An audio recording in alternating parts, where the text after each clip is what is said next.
여러분, 하나님 말씀이 충실하게 선포되면, 주의 말씀이 있는 그대로 성령의 감화로 선포되면 참된 신앙 부흥이 따르게 되어 있습니다.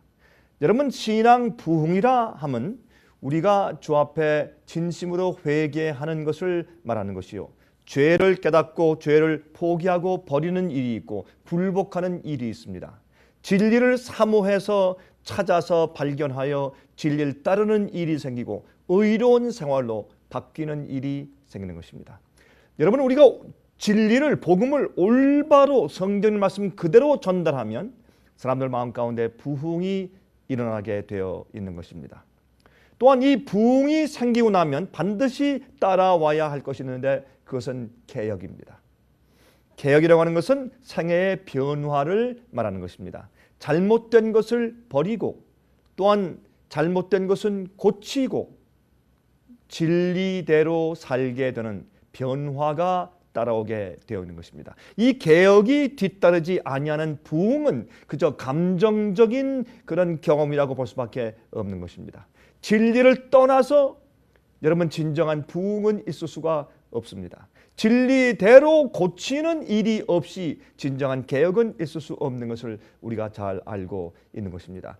여러분, 예수님께서 십자가에 돌아가시고 부활하시고 승천하신 다음에 베드로가 진리를 선포했을 때, 성령의 감동으로 진리를 선포했을 때 백성들이 어떻게 했습니까? 형제들이여, 우리가 어찌할꼬 하고 울면서 그들이 회개하는 신앙 부흥의 경험이 있었던 것을 여러분께서 아실 것입니다. 여러분, 하나님의 심판이 다가오는 것을 계시 가운데 본 하박국 선지자가 다음과 같이 기록한 것을, 심판을 앞두고서 이렇게 하나님께 기도한 것을 우리가 여기서 읽을 수 있습니다. 하박국 3장 2절입니다. 하박국 3장 2절에 이런 말씀이 있습니다. 여호와여, 내가 주께 대한 소문을 듣고 놀랐나이다. 여호와여, 주는 주의 일을 이 수년 내에 부흥케 하옵소서. 이 수년 내에 나타내시옵소서. 진노 중에라도 긍휼을 잊지 마옵소서. 그랬습니다.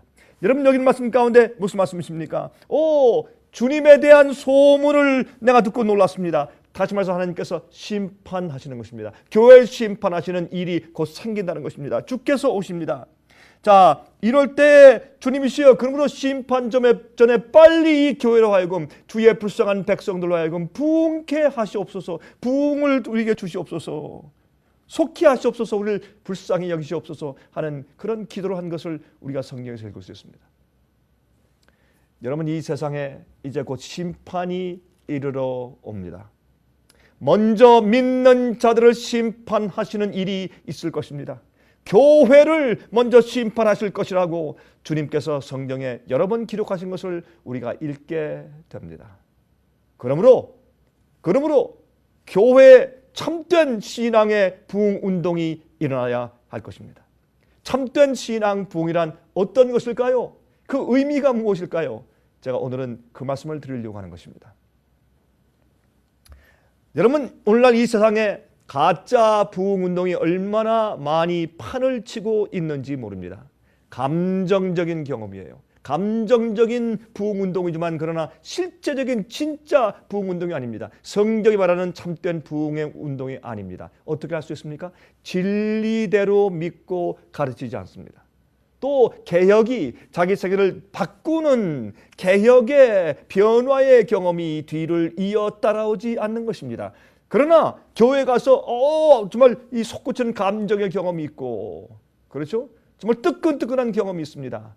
그러나 다른 사람이 볼 때 그 생에 진정한 변화가 없고 진리를 깨달아가는 경험이 없는 것입니다. 그것은 그저 감정적인 경험입니다. 그것은 진정한 신앙 부흥이 아닙니다. 오늘날 교회들의 이러한 잘못된 그런 부흥 운동이 너무나 판을 치기 때문에 우리가 가슴이 아픈 것입니다. 여러분이시여, 하박국 선지자가 말씀한 것처럼 이제 주님께서 속히 오시는 그런 소문이 있는 이때 교회에 진정한 부흥을 달라고, 주여 우리에게 진정한 부흥을 주시옵소서라는 기도가 하늘로 올라가야 합니다. 정말입니다. 여러분 요한복음 16장 7절과 8절에 이렇게 말씀했습니다. 요한복음 16장 7절과 8절입니다. 그러하나 내가 너에게 실상을 말하노니 내가 떠나가는 것이 너에게 유익이라. 내가 떠나가지 아니하면 보혜사가 너희에게로 오시지 아니할 것이요 가면 내가 그를 너희에게로 보내리니 그가 와서 죄에 대하여 의에 대하여 심판에 대하여 세상을 책망하시리라. 그렇게 말씀을 하였습니다.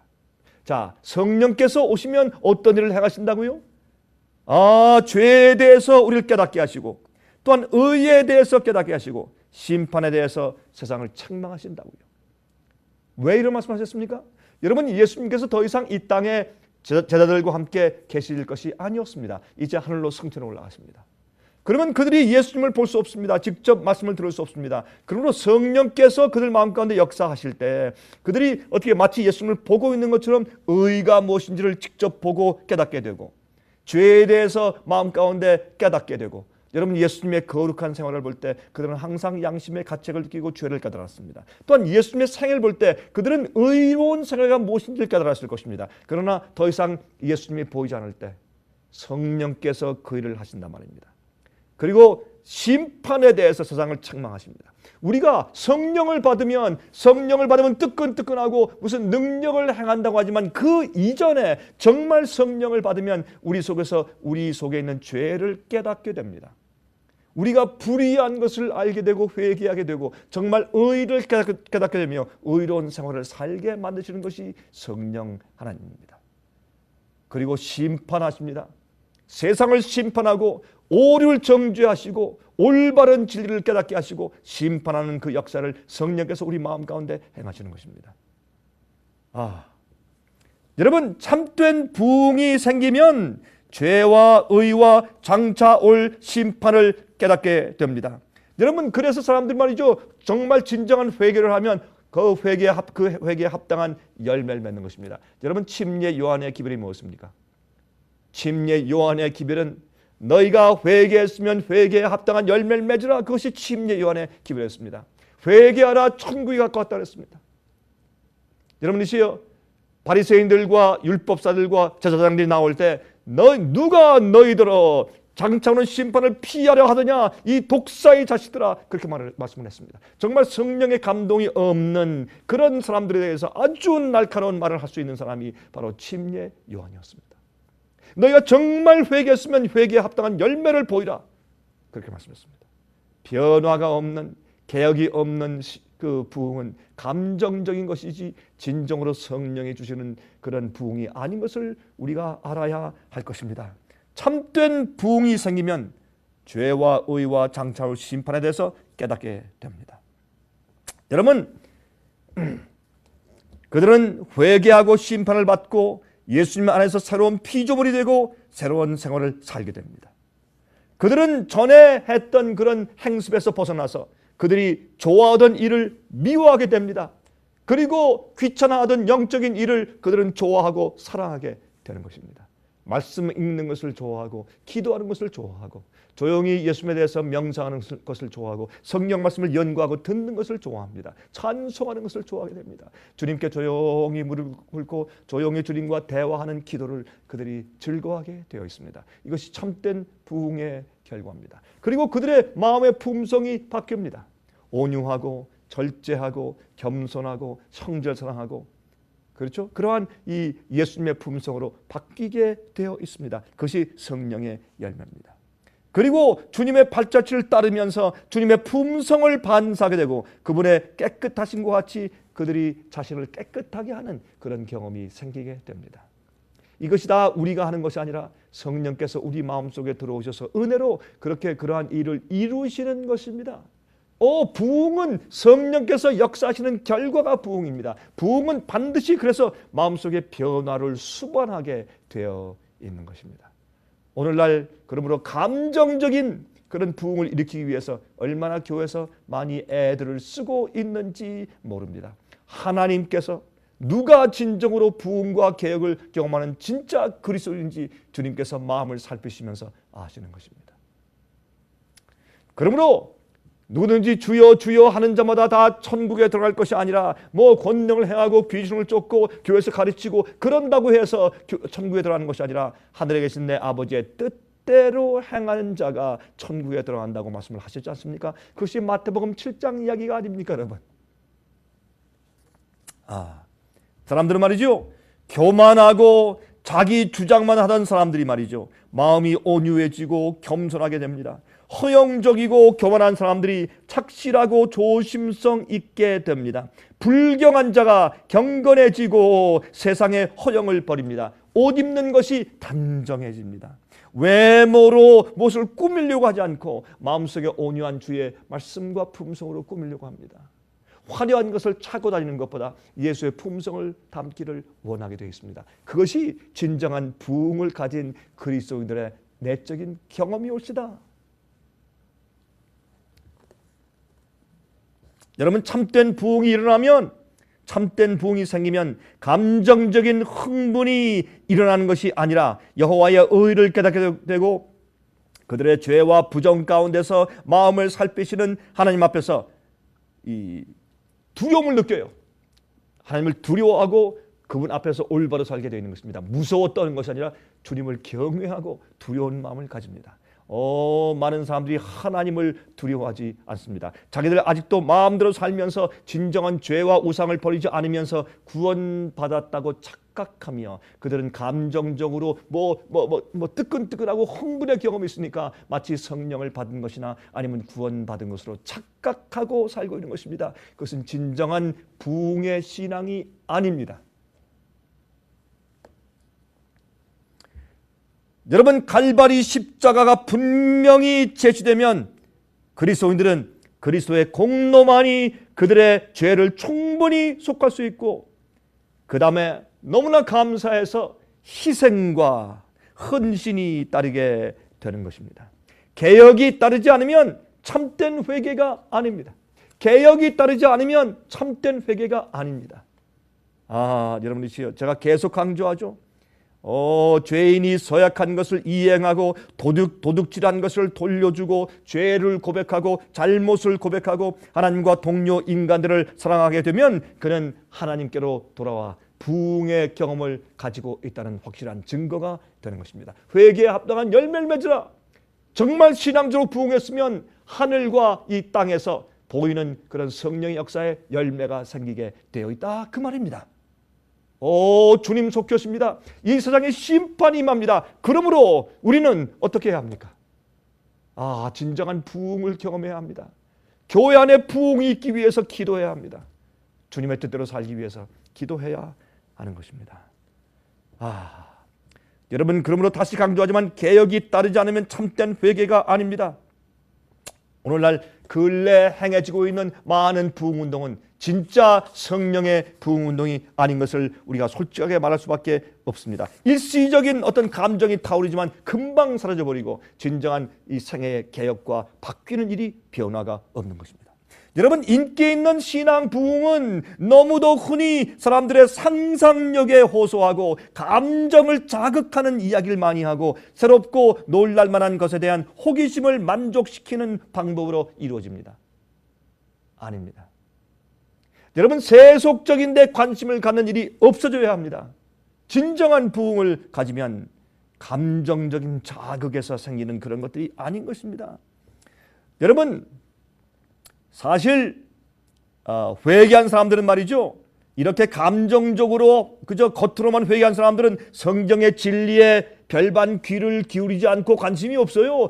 자기의 어떤 부흥의 감정적으로 뜨끈뜨끈한 경험과 어떤 능력을 받은 초자연적인 어떤 경험, 그것이 성경 이 권위보다 더 중요하고 성경의 권위 위에 올라가는 것입니다. 잘못된 부흥입니다. 그것이 아닙니다. 내 경험이 어떠하든지 간에 주님의 기록된 말씀이 제일 중요하고 그 권위가 제일 위에 있어야 하는 것입니다. 그리고 여러분 어떻습니까? 그런 감정적으로 자극하는 어떤 그런 경험을 하면 말이죠, 감정적인 자극의 경험이 없으면 어떻게 해요? 그런데 별로 반응을 일으키지 않아요. 진리 자체에 매력이 없습니다. 냉철한 이성에 호소하는 기별은 그들에게 아무런 반응을 일으키지 않게 됩니다. 그러므로 점점 더 자극적인 감정적인 그런 분위기와 그런 찬성과 그런 매력적인 이야기를 좋아하게 되어 있는 것입니다. 아닙니다. 참된 부흥은 그런 것이 아닌 것을 우리가 알아야 합니다. 여러분, 영원한 유익과 직접 관련되는 분명한 하나님의 말씀과 경고에도 그들은 유의하지 않고 진리 자체가 무엇인지를 찾는 간절한 그런 목마름이 없습니다. 그저 감정적인 분위기와 그런 가르침을 선호하게 되어버리는 것입니다. 그러므로 진정한 부흥과 잘못된 부흥을 알아채지 못하는 사람들에게는 참 위험한 경험들이 있습니다. 그것이 바로 마귀가 하는 일입니다. 성령의 역사를 없애기 위한 마귀의 역사가 미혹이 있다는 것을 여러분 기억하셔야 하실 것입니다. 예수께서 오시기 전에 미혹이 이렇게 많이 있는 것입니다. 오늘날 가짜 부흥이 판을 치는 것은 이제 곧 참된 부흥이 앞으로 올 것이라는 전조입니다. 여러분 아십니까? 이제 놀라운 진짜 부흥이 옵니다. 그 부흥은 겉으로 나타나는 감정적인 부흥이 아닙니다. 자극적인 말을 해서 하는 부흥이 아닙니다. 그 주의 말씀을 깨닫고 진리를 깨닫고 진실로 회개하고 진리로 돌이키고 생활의 변화가 생기는 진정한 부흥입니다. 그런 부흥 운동이 이제 앞으로 옵니다. 그럴 때 옛날 첫 번째 오순절 성령이 떨어진 것처럼 두 번째 오순절 성령의 큰 능력이 그들에게 떨어집니다. 그러면 그들이 그 능력을 받아도 교만하지 않습니다. 나타내려고 하지 않습니다. 그들에게 능력을 주어도 안전하게 된 사람들이 될 것입니다. 그때 그들은 말이죠, 어떻게 합니까? 진리를 세상에 전하는 파워풀한 주의 종들이 되는 것입니다. 바울처럼, 베드로처럼, 요한처럼 세상을 진리로 정복하는 경험이 있게 될 것입니다. 여러분 기대하십니까? 저는 이러한 일을 얼마나 기도하고 기대하고 있는지 모릅니다. 앞으로 참 역사, 참 성령의 역사가 생길 것입니다. 지금 여러분이시여 가짜 부흥이 이렇게 판치고 있는 것을 볼 때 진짜 부흥이 오고 진짜 성령의 역사가 곧 올 것을 저는 보게 된다, 그 말입니다. 하나님께서는 진리를 통해서 당신 자신에 관한 계시를 주셨습니다. 그래서 우리는 진리로 부흥해야 합니다. 우리 마음 가운데 깨닫게 하시는 진리를 알게 될 때 너무나 감사하고 감격해서 성령의 은혜를 받게 되고 우리가 부흥의 경험을 하게 되는 것입니다. 진리로 부흥의 역사가 있어야 합니다. 참된 가르침과 참된 이 말씀으로 진리로 부흥되는 경험이 있어야 합니다. 말씀으로 죄를 깨닫고 회개하는 경험이 있어야 합니다. 자극적인 인간적인 그런 말 말고 말이죠. 하나님의 율법의 특성과 중요성은 대부분 상실되었습니다. 하나님의 율법의 성격과 영속성과 그 의무에 대한 그릇된 개념이 회개와 성화의 관계에 대해서 오류를 가져오고 그 결과로 교회 내에 경건의 표준이 내려갔습니다. 제가 무슨 말 하고 있는지 아십니까? 여러분 사실 진리로 부흥해야 할 텐데 자극적인 말이나 감정적인 찬송이나 분위기로 사람들이 이제 부흥의 경험을 하게 되면 진리가 어떻게 해요? 배제됩니다. 우린 진리로 구원받고 진리로 부흥해야 합니다. 그런데 진리로 하지 않고 그런 감정적인 부흥의 경험을 하고 나면 무엇을 사람들이 무시한 줄 아십니까? 주님께서 우리에게 말씀하신 명령, 계명에 대한 중요성을 무시합니다. 성령을 받았다 우리는 이미 주님은 사랑하시는데 주님을 사랑하고 또한 주님의 사랑을 표현하면 되는 것이지 뭐 이거라 저거라 자꾸 이렇게 따지는가? 율법주의다. 주께서 명령하신 계명의 요구에 대해서 별 관심이 없는 것입니다. 그것을 볼 때 그 사람은 참된 성령의 부흥의 경험이 없는 것을 우리가 깨닫게 됩니다. 참된 성령의 부흥의 경험이 있으면 무슨 경험이 있습니까? 주의 명령이 무엇인지를 알길 원하고 진리에 대해서 탐구하기 원하고 또한 말씀과 계명대로 따라 사는 순종의 열매가 맺히게 되어 있다, 그 말입니다. 그것을 보고 그 상의 열매를 보고 그들을 알지니라고 예수님께서 말씀하셨지 않습니까? 여러분 그러므로 교회에 말이죠, 표준이 낮춰져요. 그리고 우리 시대 신앙 부흥 가운데서 하나님의 진정한 성령과 권능이 결핍된 이유가 여기에 있습니다. 그래서 그 void, 그 빈 공간에 인간적인 감정적인 부흥으로 채우려고 애를 쓰는 것이 오늘날 많은 교회들의 하는 일들입니다. 여러분 이런 일을 볼 때 우리가 무엇을 봅니까? 진짜 성령의 참된 부흥 운동이 오고 앞으로 성령의 큰 오순절 같은 성령의 능력이 다시 퍼부어질 때가 되었다는 것을 우리가 깨닫게 된다 그 말입니다. 여러분 요한복음 17장 17절에 이렇게 말씀하셨습니다. 저희를 진리로 거룩하게 하옵소서. 아버지의 말씀은 진리니라. 아버지 말씀은 진리입니다. 진리로 우리를 거룩하게 해주시옵소서. 이것이 진정한 부흥의 경험을 한 자들의 간절한 소원입니다. 여러분이시여 진리를 사모하는 마음이 생기고 의에 대해서 사모하는 마음이 생깁니다. 진리에 대한 사모, 주의 말씀이 어떻게 말씀하는가를 알고 싶은 굶주림이 생깁니다. 그 다음에 내가 어떻게 하면 하나님처럼 의로워질 수 있을까? 의로워지는 의에 대한 간절한 소원이 마음 가운데 생기게 되어 있습니다. 이것이 진정한 부흥의 결과여 열매인 것을 여러분께서 깨닫고 아셔야 합니다. 시편 119장 142절과 151절입니다. 이렇게 말씀했습니다. 주의 의는 영원한 의요 주의 법은 진리로소이다. 하나님 법 자체가 의입니다. 주의 법은 거룩하기 때문에 내가 그 법에 의해서 회개하고 주의 법대로 살려고 성령을 받으면 우리가 어떻게 의로워지는 것입니다. 법을 순종하는 행함으로 구원받는 것은 아닙니다. 그러나 주님의 사랑을 깨달으면 주의 법도대로 살게 되어 있습니다. 그것은 열매입니다. 그렇게 함으로 구원받는 공로는 아니죠. 물론 시편 119장 151절입니다. 이번에 여호와여 주께서 가까이 계시오니 주의 모든 계명은 진리니이다. 주의 모든 계명은 진리라고 했습니다. 여러분 감정적인 부흥을 경험하면 다 되었다는 그런 엉뚱한 생각을 하게 되고 주의 진리와 계명을 무시하는 태도를 가지게 됩니다. 그래서 오늘날 많은 사람들이 많은 교회가 예수님의 십자가에서 계명을 십자가에 못 박았다, 율법을 폐했다는 그런 이상한 가르침을 가지고 살고 있다 그 말입니다. 그것은 전혀 성경에서 말씀하는 것이 아니고 정반대인 것을 기억하시기 바랍니다. 여러분 시편 19장 7절입니다. 시편 19장 7절 여호와의 율법은 완전하여 영혼을 소성케 하고 여호와의 증거는 확실하여 우둔한 자로 지혜롭게 하며 그랬습니다.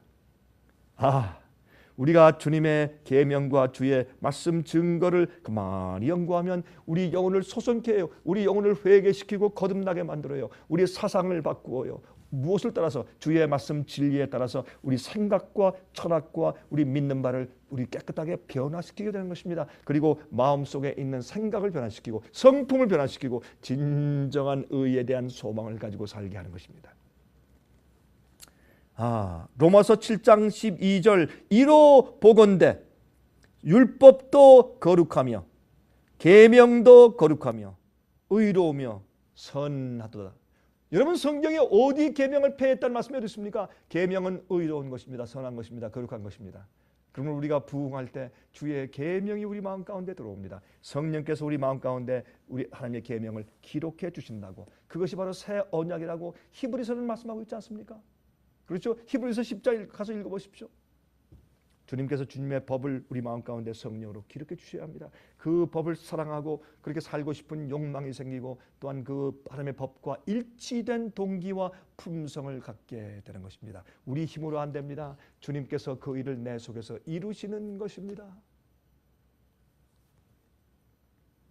많은 교회 지도자들은 그리스도께서 당신의 죽음으로 율법을 폐하셨기 때문에 그 이후부터 사랑이 율법의 요구에서 우리를 해방하게 만들었다라고 주장합니다. 아닙니다. 여러분이시여, 그게 아니라 사랑은 율법의 완성이라고 했죠.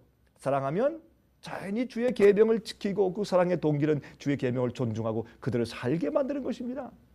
그러므로 여러분 사랑이 율법을 대체하는 것이 아니라 사랑하는 마음이 율법의 정신이고 사랑하는 마음을 받으면 율법을 자연히 지키게 되어 있기 때문에 사랑은 율법을 완성시키는 것이다. 그렇게 설명한 것이지 사랑을 대체하고 더 이상 사랑이 율법을 대체하고 더 이상 율법이 필요 없다. 그런 뜻은 전혀 아닌 것을 여러분께서 이해하셔야 할 것입니다. 여러분 여기 보세요. 시편 40장 8절입니다. 이게 예수님의 마음입니다. 우리가 거듭나서 진정으로 부흥하면 성령께서 우리 마음 가운데 예수님의 마음을 주는데, 그래서 너희 마음에 이 마음을 품으라 곧 그리스도 예수의 마음이니 그랬습니다. 그 예수의 마음이 어떠한 것이었습니까? 시편 40장 8절에 예수께서 이 땅에 성육신하여 오실 것에 대해서 예언하는 말씀 가운데 이렇게 말씀했습니다. 이것이 예수의 마음입니다. 나의 하나님이여, 내가 주의 뜻 행하기를 즐기오니 주의 법이 나의 심중에 있나이다.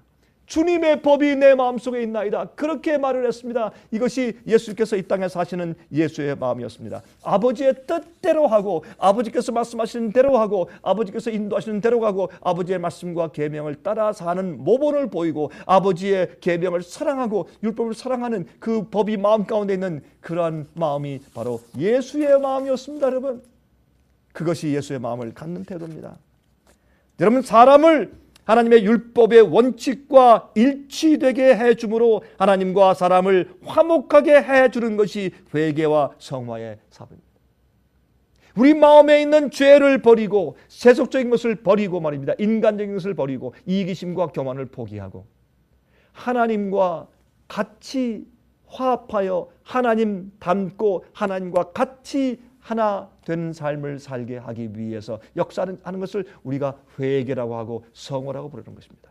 회개는 우리가 근본적으로 우리의 잘못에 대해서 주 앞에 고백하고 슬퍼하며 우리 죄가 예수님의 십자가에 못 박았다는 것을 이해하고 다시는 죄를 짓고 싶은 마음이 없다고 고백하며 그 죄를 버리는 역사를 하는 것입니다. 그 회개가 시작되면 우리 마음이 옥토가 되는 것입니다. 주님께서 성령의 그 동기를 우리 마음 가운데 심어주시는 것입니다. 주님의 하나님의 씨가 우리 마음 가운데 있으면 죄를 짓지 않는다고, 죄를 짓지 않고 이길 수 있고 승리할 수 있다고 요한일서 3장을 말씀했지 않습니까?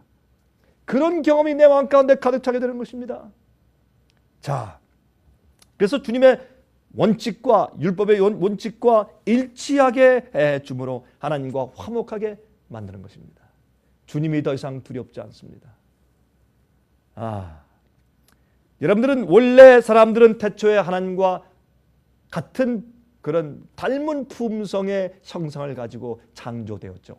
이런 방식으로 우리가 돌아가야 합니다. 우리는 돌아가야 합니다. 에덴으로 돌아가야 합니다. 우리 마음 속에서 하나님의 품성으로 회복되어 돌아가는 것이 바로 그것이 진정한 구원입니다. 구원은 그래서 회복입니다. 구원은 회복입니다.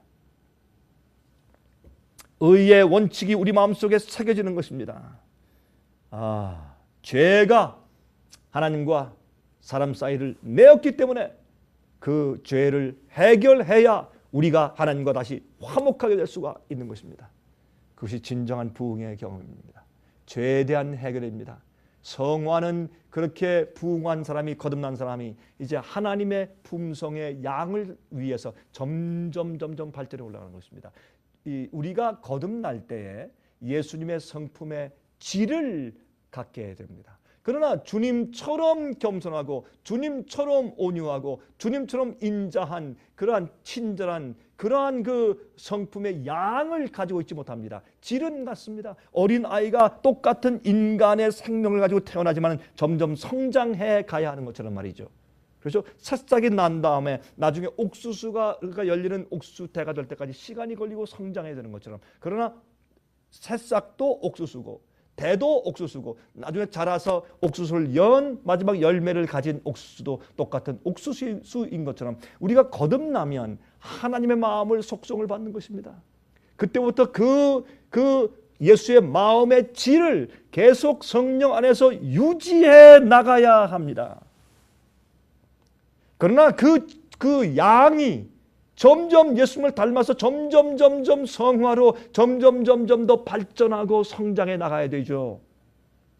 여러분, 그렇다고 해서 성장해 나가는 것이 새로운 생명을 받는 것이 아니죠. 똑같은 생명 하에서 양이 하나님을 닮은 그 성품의 양이 점점 더 증가되고 하나님 예수님의 마음의 그 성품의 아름다운 양까지, 질뿐만 아니라 양까지 성장해 나가는 경험을 하게 되는 것이죠. 여러분, 참된 성화는 말이죠, 성경상 교리입니다. 성경상 교리입니다. 여러분 그래서 바울은 그 데살로니가 교회에 있는 사람들에게 편지하기를 하나님의 뜻은 이것이니 너희의 거룩함이라 그렇게 말했어요. 하나님의 뜻은 이것이니 너희의 생의 거룩함이라 그렇게 말씀을 하셨어요. 얼마나 중요한 얘기입니까? 이게 하나님의 우리 생의 뜻입니다. 그것을 이룬 것이 우리의 성화입니다. 우리의 성화입니다. 여러분, 이 일은 오직 그리스도를 믿는 믿음을 통하여서 하나님의 성령의 내재하시는 능력으로 말미암아서만 성취될 수가 있습니다. 우리 힘으로 안 됩니다. 여러분, 제가 이 이야기를 너무나 누누이 말씀을 드리죠. 의의 원칙을 제시하고 진리의 표준을 말하고 우리는 모든 죄를 승리할 수 있어야 합니다. 우리 생애 가운데 있는 내 속의 죄의 본성의 충동이 올라온다든지 아니면 밖에서 어떤 유혹이 올라오든지 모든 죄의 유혹과 시험을 우린 승리하는 온전한 경험을 할 수 있고 해야 할 것입니다. 그것이 우리의 매일의 의의 생활의 표준입니다. 그게 우리의 표준입니다. 여기서 한 발자국도 물러가지 마십시오. 이것이 진리입니다. 똑바로 알고 있어야 합니다. 그런데 이것은 우리 힘으로 안 된단 말입니다. 그러므로 예수님 안에 들어가야 합니다. 주께서 내 안에 거하시고 내가 주님 안에 있는 경험을 해야 합니다. 여러분, 저도 이런 의의 온전함에 대해서 설교하는 목사지만은 저는 매일 주 안에서 죽어야 합니다.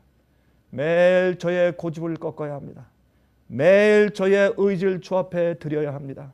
매일매일 성령을 달라고 간절히 간구하고 내 자신의 가치 없음과 할 수 없음을 주 앞에 고백해야 합니다. 주님의 은혜로만, 성령의 은혜로만 그것이 가능한 것을 제가 인정하고 주 앞에 하소연해야 합니다. 그러므로 여호와 우리의 의, 여호와 하나님이 내게 의를 주시고 나를 의롭게 하시고 의롭다고 부르시는 것이지 내가 나를 의롭게 할 수 없다는 것을 간증하는 것입니다. 이것이 우리 마음 가운데 너무 가득 찰 때 주님 그렇습니다. 여러분, 기도할 때 꼭 장황하게 기도하지 않아도 주님 그렇습니다. 주님 제 마음을 아십니다. 주님 내 뜻과 제 기도를 아십니다.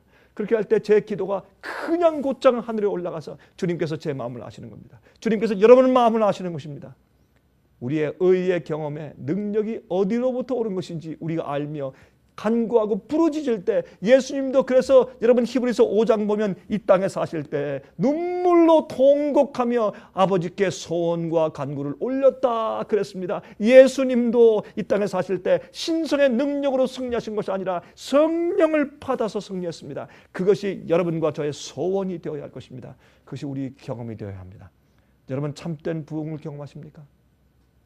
여러분, 참된 부흥을 경험하십니까? 성경은 성화의 과업이 점진적으로 이루어지고 있다는 것을 분명히 알려줍니다. 죄인이 회개하여서 속죄 피로 말미암아 하나님과 화목해질 때로부터 그리스도인 생애가 시작됩니다. 그러기 전에는 시작도 안 된 것입니다. 그때부터 계속 성장의 생활이 시작됩니다. 진리를 알아야 합니다. 깨달아야 합니다. 깨달을 때마다 속에 있는 어둠이 나가고 잘못된 것이 떨어져 나가고 진리를 따라서 점점 변화하는 성화의 점진적인 작업이 시작되는 것입니다. 여러분, 성화되었다고 성화가 우리의 공로가 되어서 구원받는 것이 아닙니다. 구원받은 자는 반드시 성장해야 합니다. 생명 있는 자가 성장치 않으면 그것은 죽은 자입니다. 우린 매일매일 성령의 은혜 가운데 우리가 성장해 나가는 경험 가운데 있어야 합니다. 더 깨닫고 주님을 더 닮아가는 성령의 성장이 있어야 하겠죠. 그리스도의 머리까지 자라날지어다, 그렇게 사도 바울이 말씀을 했지 않습니까? 그렇죠? 예.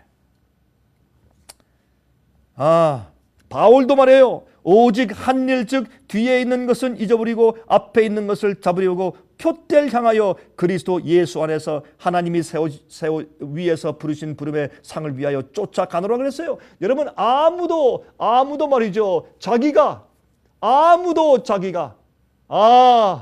나는 완전하다, 부족한 것이 없다, 그렇게 주장한 사람이 아무도 없습니다. 아담도 그런 말 하지 않았습니다. 엘리야도.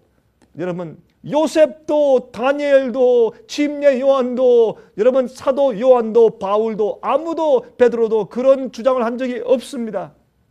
우리가 예수님께 가까이 나가면 나갈수록 우리 마음 가운데 더 죄됨이 보이게 되었습니다. 참 이상하죠. 예수님께 가까이 나가면 나갈수록 더 거룩한 느낌을 느끼게 되죠. 물론 그렇지만은 우리 마음 가운데 주님의 빛과 진리의 빛을 보니까 주님의 품성과 십자가의 팔을 벌리신 예수님의 품성을 가만히 보고 세상을 사는 나의 성격과 나의 품성과 신앙 태도를 보고 나서 얼마나 차이가 있습니까? 그래서 주님께 가까이 나가서 주님을 볼 때마다 우리 마음속의 부족함이 점점 드러나는 것이죠. 그렇죠? 그리고 점점 연약함을 보는 것입니다. 그것이 당연한 것이지요.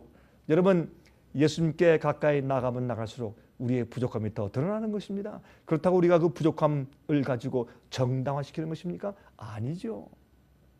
그래서 우리 회개가 깊어지는 것이죠. 어떤 때 어떤 분들이 이렇게 묻습니다. 목사님, 왜 저는 이미 회개하고 이미 용서받은 죄악들이 가끔 다시 자꾸 기억납니까? 전 이렇게 답변합니다.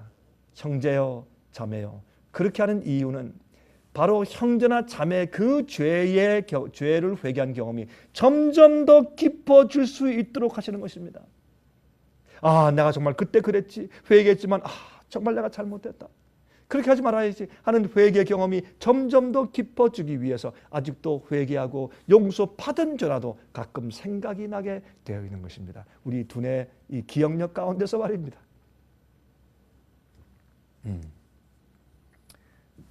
여러분, 성경이 제시하고 있는 성화를 얻는 계단을 우리에게 분명히 성경은 제시하고 있는데, 여러분 이 사도 베드로가 말씀했죠. 너희가 더욱 힘써 너희 믿음의 덕의 지식을, 지식의 절제 인내를, 인내 경건을, 경건의 형제 우애를, 형제 우애의 사랑을 공급하라. 그래서 우리가 성품이 점점 어떻게 예수님의 온전한 성품으로 점점 증진하고 자라나가는 것이죠. 여러분, 그렇다고 그게 다 완전한 그런 그 의의 표준을 이루어야 구원받는다 그런 것은 아니지요. 구원 얻은 자가 살아있기 때문에 그 하나님의 씨가 싹트기 때문에 점점 이제 성령의 은혜를 받고 비를 받고 점점 자라는 것이지요. 그렇죠? 우리는 어떤 의미에서 다 이루었다, 난 완전하다 그렇게 할 시점이 없습니다.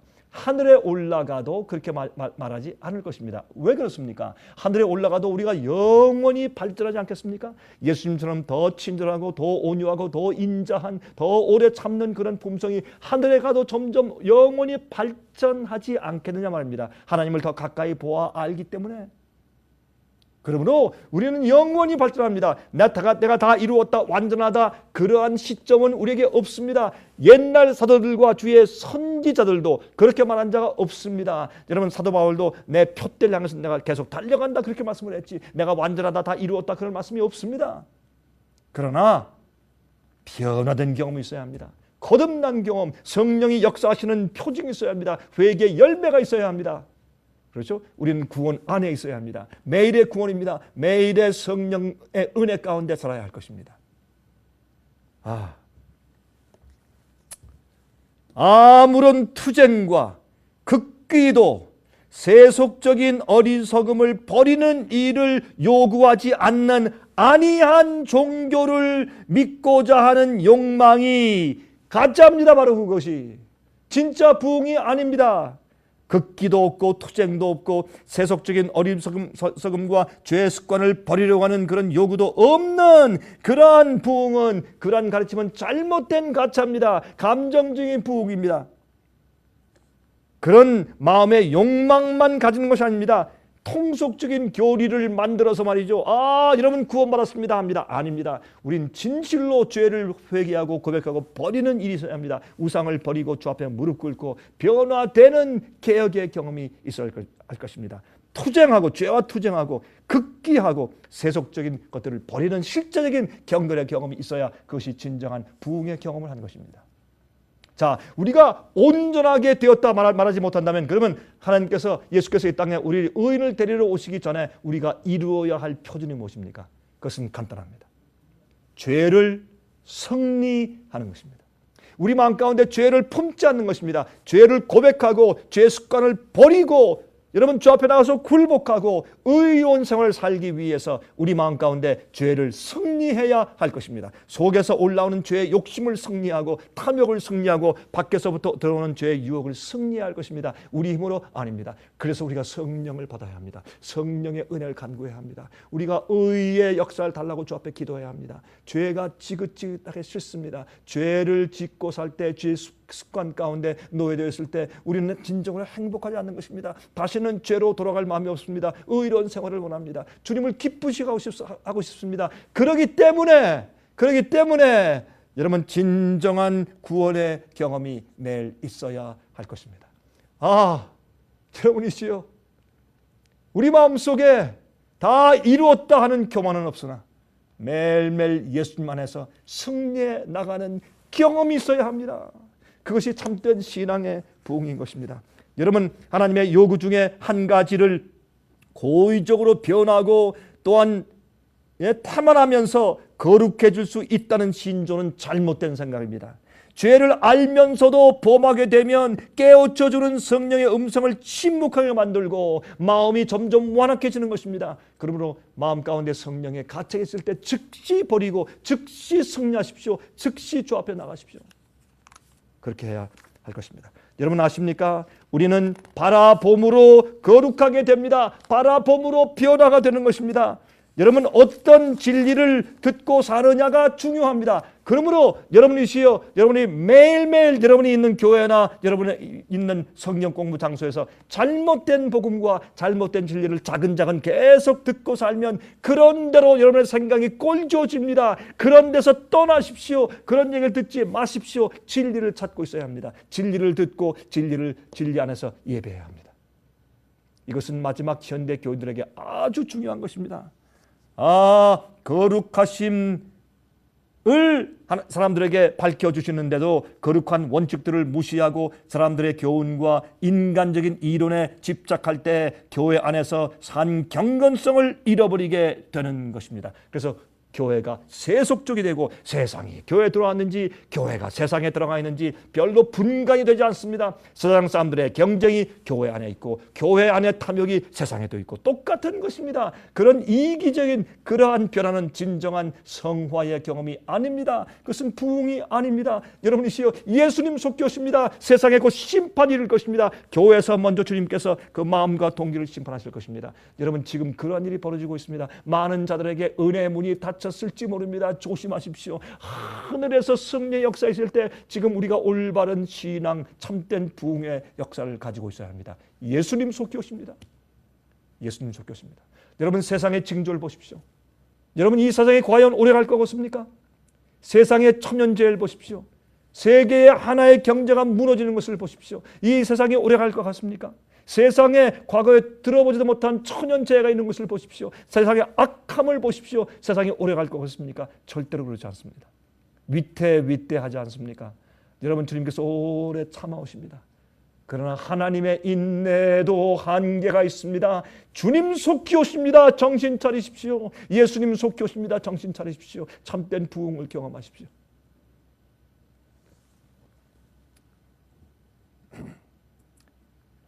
여러분 예레미야서 2장 13절에 말씀하기를 내 백성아 생수의 근원되는 나를 버린 것, 내 백성이 생수의 근원되는 나를 버린 것과 스스로 웅덩이를 판 것인데 그것은 물을 저축지 못할 터진 웅덩이라 했습니다. 무슨 말입니까? 우리가 진정으로 정말 순수한 성경이 말씀하고 있는 성령의 신앙 부운동을 하는 것이 아니라 가짜 감정적인 신앙 부운동을 하고 있은 말이죠. 마치 터진 웅덩이를 가진 것입니다. 성령의 은혜와 어떤 말씀을 받아도 금방 빠져나갑니다. 변화가 없습니다. 잘못된 감정에 사로잡혀서 그런 어떤 이 마약을 받는 것처럼 충전을 하기 원합니다. 또 어떻게 쫙 차지하기 원합니다. 또 기운이 나가면 또 어떤 감정적인 충전을 하기 원합니다. 그래서 오늘날 교회가 말이죠, 떠들썩한 교회가 되었습니다. 인간의 요구를 맞춰주는 방향으로, 인간의 필요를 받쳐주는 방향으로 교회 프로그램을 짜게 됩니다. 하나님께서 무엇을 원하시고 주님의 뜻이 무엇인지에 맞춰가는 것이 아닙니다. 여러분이시여, 이 잘못된 부흥 운동은 정말 무서운 것입니다. 거기서 깨어나시고 나오셔야 합니다. 그러므로 하나님의 율법이 다시 그 정당한 위치를 회복할 때에만 하나님의 백성이라고 공언하는 사람들 사이에서 초대교회가 가졌던 믿음의 경건의 부흥 운동이 진짜로 생겨야만 우리가 구원을 받습니다. 하나님께서 마지막 교회를 지금 만들고 계십니다. 마지막 참교회, 그 교회를 요한계시록은 여자의 남은 무리라고 말씀하고 있습니다. 여자의 남아있는 무리, 초대교회의 그 말씀 안에서 생활하는 그 진리의 경험, 참된 성령의 열매가 있는 참된 부흥신앙의 경험, 그렇죠? 정말 주님의 의와 뜻과 명령에 순종하는 그리스도인 삶, 이런 신앙이 있었어요. 그 신앙으로 우리가 돌아가야 합니다. 돌아가야 합니다. 자기의 부족함과 불순종을 핑계하지 않는 참된 신앙이 있었어요. 이 신앙의 초대교회 신앙의 줄기가 계속적으로 내려왔습니다. 그 신앙을 가진 남은 자들이 있습니다. 그런 신앙이 다 없어진 것은 아닙니다. 그런 신앙을 가지고 있는 교회가 있고 백성들이 있습니다. 그러한 남은 자들, 남은 교회가 있는데 그 교회의 특징을 성경은 마지막 시대에 말합니다. 하나님의 계명을 지키고 예수 믿음을 가지고 있다. 예수 증거를 가지고 있다. 그렇게 요한계시록은 말합니다. 여러분들은 그러한 남은 교회, 초대교회 진정한 부흥의 경험을 그저 그대로 전수하고 있는 남은 교회의 일원이 되기를 원치 않으십니까? 그렇게 살고 싶지 않으십니까? 여러분, 성령께서 지금 여러분 마음 가운데 말씀하시면 그들을 굴복하고 기도하고 그렇게 하십시오. 왜냐하면 예수님께서 속해 오십니다. 하박국 선지자가 말씀한 것처럼 여호와의 소문이 있습니다. 심판하러 임하시는 소문이 있습니다. 이럴 때 교회 안에 참된 부흥을 주셔야 합니다. 여러분 마음 가운데 참된 부흥의 경험을 주셔야 합니다. 때가 얼마 남지 않았습니다. 그러한 참된 부흥의 경험을 가질 때 우리 마음 가운데 무엇이 있습니까? 참된 쉼이 있습니다. 진정한 기쁨과 행복이 있습니다. 그럴 때에만 하나님께서 인정하시는 음성 때문에 오는 간절한, 너무너무 기쁜 감사한 안식이 있습니다. 여러분 속에 성령 역사하시는 진정한 부흥의 경험이 있으시길 바랍니다. 우리 잠깐 머리 숙여서 기도하겠습니다. 자비하신 하늘에 계신 우리 아버지시여, 주님의 은혜를 감사합니다.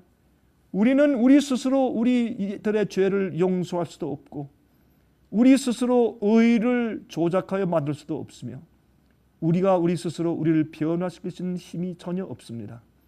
창조주, 조물주 하나님이시여, 저희를 긍휼하게 여기셔서 성령의 능력을 보내주심으로 우리 안에서 그러한 역사를 이루어 주시옵소서. 우리가 참된 성경의 참된 부흥을 경험하기 원합니다. 아버지시여, 아버지시여, 저희를 도와주시옵소서.